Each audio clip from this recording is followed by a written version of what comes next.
Good morning, Cedar Park High School. It's Monday, October 7th, and it's an A-Day. I'm Ellen Neal. And I'm Evan Vines. We have a lot to get to on today's Wolfcast, including a story about vaping. Plus, the top 3 things you need to know today, a sports report, and your pet of the week. Turn it up because the Wolfcast starts now.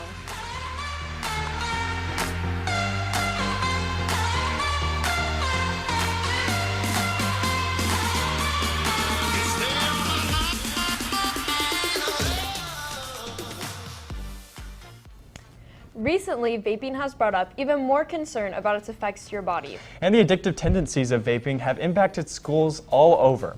Here we have staff reporter Griffin Wade to tell us more. Thanks, guys. I gotta ask Assistant Principal Julie Raby about the disciplinary actions students could face for vaping and more. Vaping has been found more common in schools and increasing at a fast level. I would hope that raising the age to 21 would help prevent some of the younger kids from having access to vapes. Now we have 18-year-olds that can't get them for their friends. With vaping on the rise in schools, it's important to know that being caught vaping on campus comes with serious consequences that you definitely want to avoid.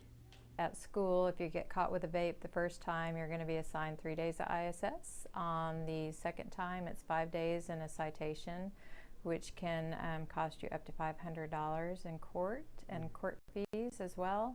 And finally, if you get caught a third time, you go to Leo for 30 days. Not only does vaping have resulting consequences within the school, it can also have consequences on your health. The things that we're concerned with mainly is the lung tissue, and we know that vaporing increases the inflammation in your lungs. So when you've got that inflammation in your lungs, your cells that normally turn over every 4 days now don't turn over as often. We now see that vaping can actually cause fatal results. We've had 13 deaths right now. That's just the death rate. That's not the rate that the kids have scarred their lungs up. Make sure you know the facts, Cedar Park. Thank you, Griffin. It's certainly important to make smart choices about what you put in your body. Coming up next after the break, your top 3 things you need to know for today, so don't go anywhere. Introducing the new CPHS News app, where you can rewatch segments from the Wolfcast that you missed the day of, while you can also read top story articles from the Wolfpack and never miss the final score. Don't forget to turn on notifications to keep up to date with important alerts. Download the CPHS News app today. Welcome back. I'm Katie Smith, and here are the top 3 things you need to know today. First, just hours before his performance on Friday, October 4th, Lil Uzi Vert canceled his ACL show. Even though his fans were disappointed, they can't say they were surprised due to the rapper's tendency to cancel his concerts. Second, a dog was found in the rubble left by Hurricane Dorian after surviving on rainwater for 3 weeks. The dog, now named Miracle, is receiving medical care. Miracle will be up for adoption post-recovery if his owners fail to come forward. Finally, starting this morning, there was a noticeable temperature change around Austin. Throughout the week, temperatures will get as low as 48 degrees, but that doesn't mean we're done with the typical Texas heat, though, with highs as hot as 95 degrees.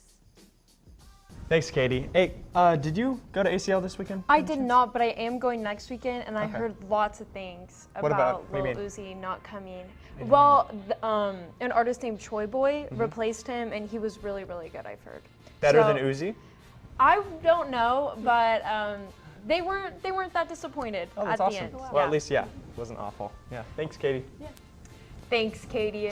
Coming up next, Addie takes a look at how your T-Wolves did Friday against Connolly at the football game and a volleyball update. Plus, a new pet of the week. Smoky Moe's Barbecue, the best barbecue that money can buy. Proudly supporting Cedar Park High School.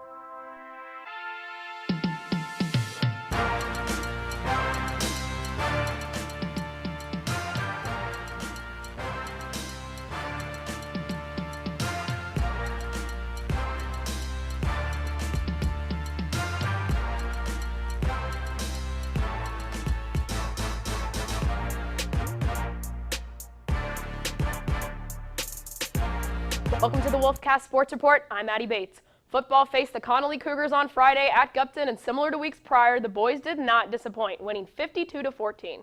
The defense dominated once again with interceptions and even a scoop and score, and the offense was equally as successful, improving their record this season to 5-1. Take a look at these highlights. First, here's linebacker Ronald Caldwell with a 25-yard scoop and score.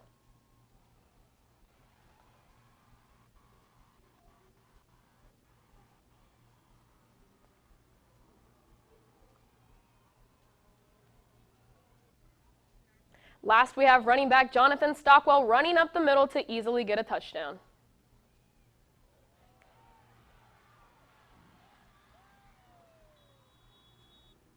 The boys will take on the Georgetown Eagles this Friday at Georgetown starting at 7.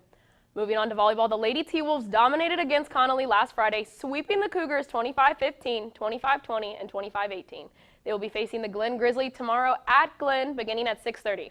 Considering that our girls swept Glen when they went head-to-head last month, I think we'll expect to see the same result tonight. Good luck, girls. Moving on to cross country. Cross country competed at the Marble Falls Invitational on Saturday, and varsity boys and varsity girls both placed second in their respective divisions. On the boys' side, junior Jack Woods and senior Tyrus Pye had the top 2 highest times in their division, with Woods running a 15:52 and Pye a 16:08 for the 5,000 meters. On the girls' side, senior Gracie Hall placed the highest at 8th place with a 19:22 for 5,000 meters. Congrats, guys. Moving on to tennis, varsity won against Connolly last Friday. We will have more information on their next match later this week. That's all I have for y'all today with CPHS News. I'm Addie Bates.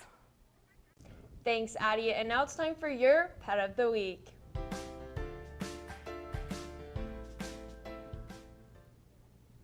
This is Giselle Muniz's hedgehog, Boo.